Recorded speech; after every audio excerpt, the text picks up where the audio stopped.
China's economic boom seems to be stumbling.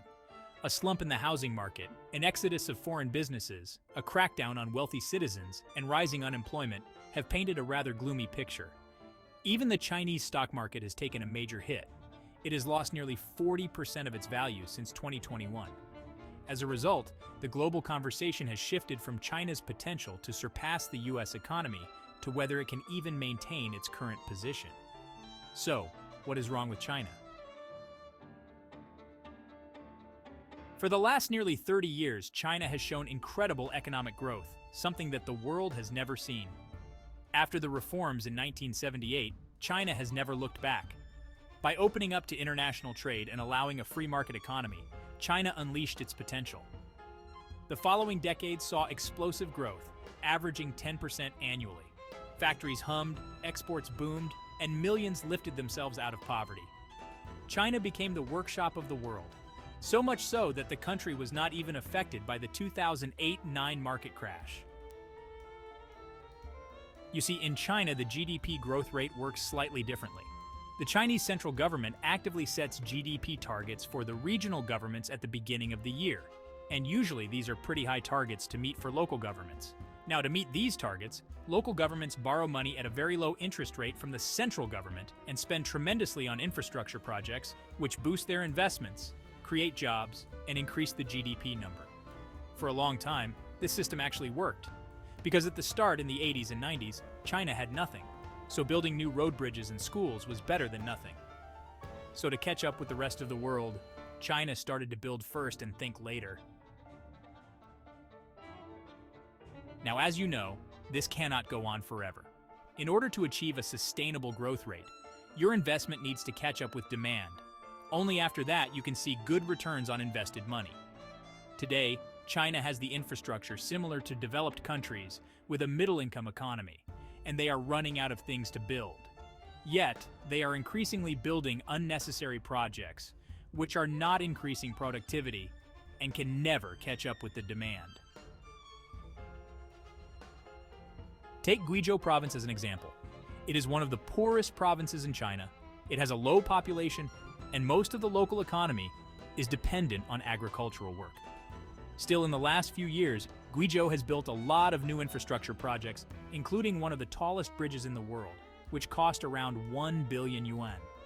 This unnecessary spending resulted in the rise of the debt on it, and now Guizhou has been bailed out by the central government. Like Guizhou, there are many provinces in China whose debt to GDP ratio is above 100%, and they all need to be bailed out by the central government. China's economic toolbox for boosting GDP growth appears limited. Investment has plateaued, government spending remains steady, and exports are slumping as Western nations loosen their ties with China. This leaves consumption as the only real lever to pull, but achieving this is no easy feat. Chinese households hold on to their cash like no other, thanks largely to sky-high real estate prices. The middle-class mantra used to be, work hard, save up, and buy an apartment or two. It was a surefire investment strategy. Until a major real estate firm went belly up, triggering a domino effect of collapsing trust. Now, consumers are tightening their belts, shunning luxuries and non-essentials. Savings accounts are overflowing, yet this creates a vicious cycle. Weak demand leads to company layoffs, shop closures, and rising unemployment, further spooking consumers. So, does this mean the Chinese economy will collapse? Well, the answer is no. China is still a major economic power. It has accumulated enough money to sustain itself in the future. It has one of the largest militaries to support its interests, and it is still the world's factory. But the exponential economic growth that China has gone through in the last 40 years, which was the miracle the world has never seen, that era is over now. China is the second largest economy in the world, but the speed at which they are growing will come down for sure. Imagine a scenario where China manages to reverse its current economic trends and boosts its domestic consumption dramatically. Yet, a more daunting challenge casts a long shadow: the stark reality of China's dwindling population.